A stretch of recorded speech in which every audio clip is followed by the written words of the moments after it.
The Adventure of the German Student. By Washington Irving. On a stormy night, in the tempestuous times of the French Revolution, a young German was returning to his lodgings, at a late hour, across the old part of Paris. The lightning gleamed, and the loud claps of thunder rattled through the lofty, narrow streets, but I should first tell you something about this young German. Gottfried Wolfgang was a young man of good family. He had studied for some time at Göttingen, but being of a visionary and enthusiastic character, he had wandered into those wild and speculative doctrines which have so often bewildered German students. His secluded life, his intense application, and the singular nature of his studies, had an effect on both mind and body. His health was impaired, his imagination diseased. He had been indulging in fanciful speculations on spiritual essences until, like Swedenborg, he had an ideal world of his own around him. He took up a notion, I do not know from what cause, that there was an evil influence hanging over him, an evil genius or spirit seeking to ensnare him and ensure his perdition. Such an idea working on his melancholy temperament produced the most gloomy effects. He became haggard and desponding. His friends discovered the mental malady preying upon him, and determined that the best cure was a change of scene. He was sent, therefore, to finish his studies amidst the splendors and gaieties of Paris. Wolfgang arrived at Paris at the breaking out of the Revolution. The popular delirium at first caught his enthusiastic mind, and he was captivated by the political and philosophical theories of the day. But the scenes of blood which followed shocked his sensitive nature, disgusted him with society and the world, and made him more than ever a recluse. He shut himself up in a solitary apartment in the Pays Latin, the quarter of students. There in a gloomy street not far from the monastic walls of the Sorbonne, he pursued his favorite speculations. Sometimes he spent hours together in the great libraries of Paris, those catacombs of departed authors, rummaging among their hoards of dusty and obsolete works in quest of food for his unhealthy appetite. He was, in a manner, a literary ghoul, feeding in the charnel house of decayed literature. Wolfgang, though solitary and recluse, was of an ardent temperament, but for a time it operated merely upon his imagination. He was too shy and ignorant of the world to make any advances to the fair, but he was a passionate admirer of female beauty. And he in his lonely chamber would often lose himself in reveries on forms and faces which he had seen, and his fancy would deck out images of loveliness far surpassing the reality. While his mind was in this excited and sublimated state, a dream produced an extraordinary effect upon him. It was of a female face of transcendent beauty. So strong was the impression made, that he dreamt of it again and again. It haunted his thoughts by day, his slumbers by night. In fine, he became passionately enamored of this shadow of a dream. This lasted so long, that it became one of those fixed ideas which haunt the minds of melancholy men, and are at times mistaken for madness. Such was Gottfried Wolfgang, and such his situation at the time I mentioned. He was returning home late one stormy night, through some of the old and gloomy streets of the Marais, the ancient part of Paris. The loud claps of thunder rattled among the high houses of the narrow streets. He came to the Place de Grève, the square where public executions are performed. The lightning quivered about the pinnacles of the ancient Hôtel de Ville, and shed flickering gleams over the open space in front. As Wolfgang was crossing the square, he shrank back with horror at finding himself close by the guillotine. It was the height of the Reign of Terror, when this dreadful instrument of death stood ever ready, and its scaffold was continually running with the blood of the virtuous and the brave. It had that very day been actively employed in the work of carnage, and there it stood in grim array amidst a silent and sleeping city, waiting for fresh victims.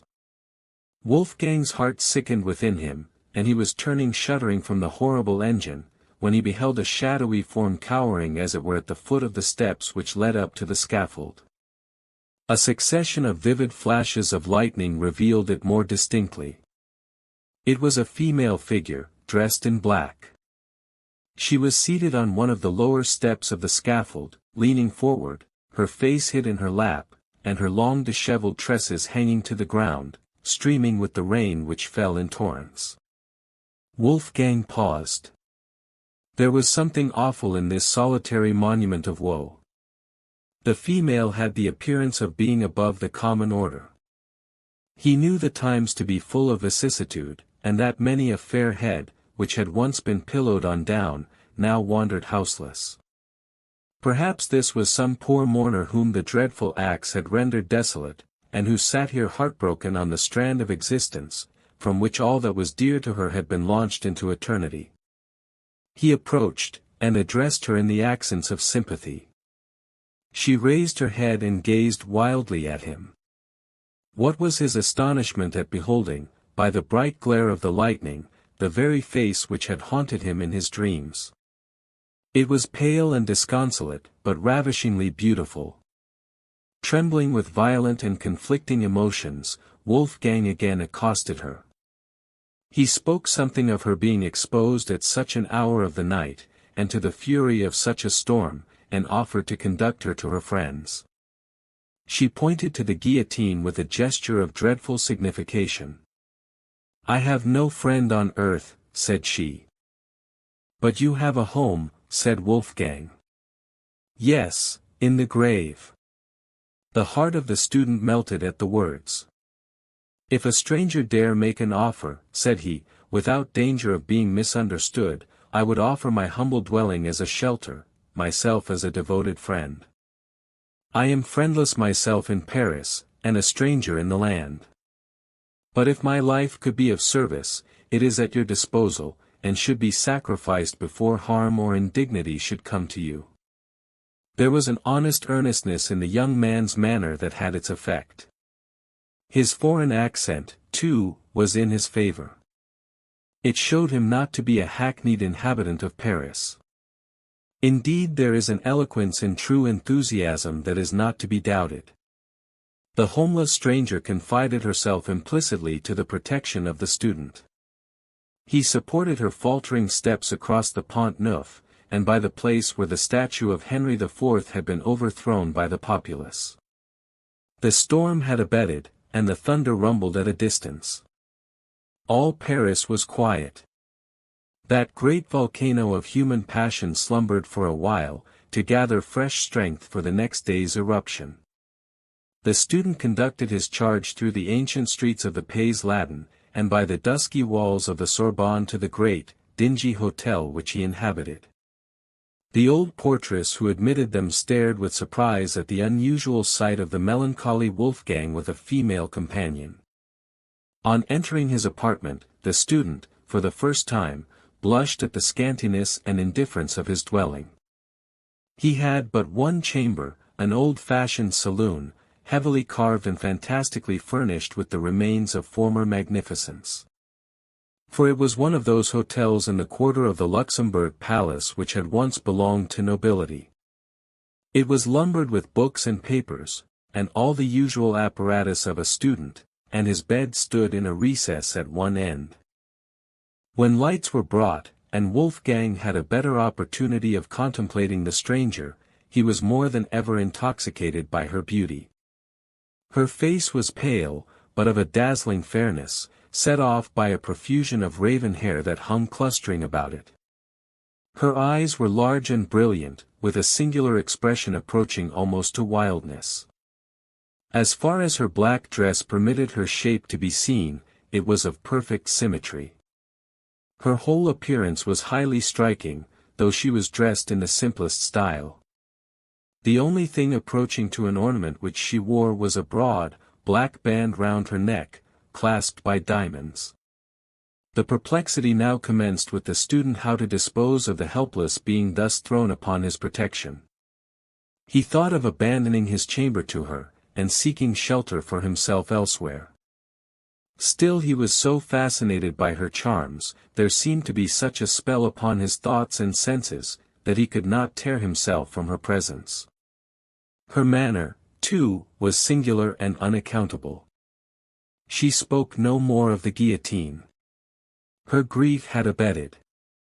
The attentions of the student had first won her confidence, and then, apparently, her heart. She was evidently an enthusiast like himself, and enthusiasts soon understand each other. In the infatuation of the moment Wolfgang avowed his passion for her. He told her the story of his mysterious dream, and how she had possessed his heart before he had even seen her. She was strangely affected by his recital, and acknowledged to have felt an impulse towards him equally unaccountable. It was the time for wild theory and wild actions. Old prejudices and superstitions were done away. Everything was under the sway of the goddess of reason. Among other rubbish of the old times, the forms and ceremonies of marriage began to be considered superfluous bonds for honorable minds. Social compacts were the vogue. Wolfgang was too much of a theorist not to be tainted by the liberal doctrines of the day. "Why should we separate?" said he, "our hearts are united. In the eye of reason and honor we are as one. What need is there of sordid forms to bind high souls together?" The stranger listened with emotion. She had evidently received illumination at the same school. "You have no home nor family," continued he. "Let me be everything to you, or rather let us be everything to one another. If form is necessary, form shall be observed. There is my hand. I pledge myself to you forever." "Forever," said the stranger, solemnly. "Forever," repeated Wolfgang. The stranger clasped the hand extended to her. "Then I am yours," murmured she, and sank upon his bosom. The next morning the student left his bride sleeping, and sallied forth at an early hour to seek more spacious apartments, suitable to the change in his situation.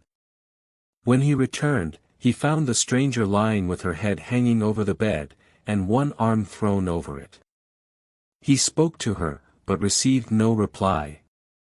He advanced to awaken her from her uneasy posture. On taking her hand, it was cold, there was no pulsation, her face was pallid and ghastly. In a word, she was a corpse. Horrified and frantic, he alarmed the house.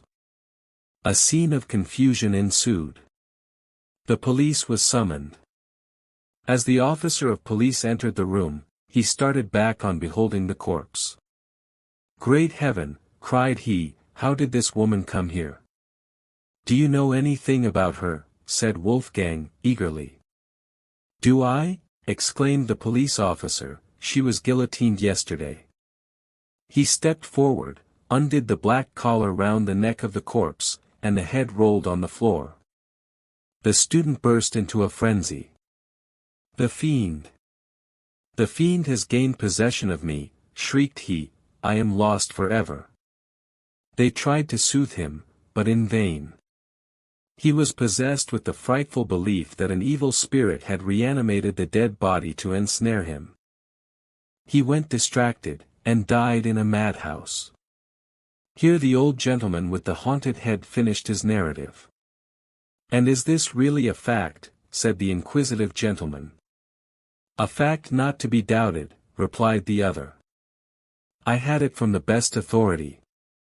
The student told it me himself. I saw him in a madhouse at Paris.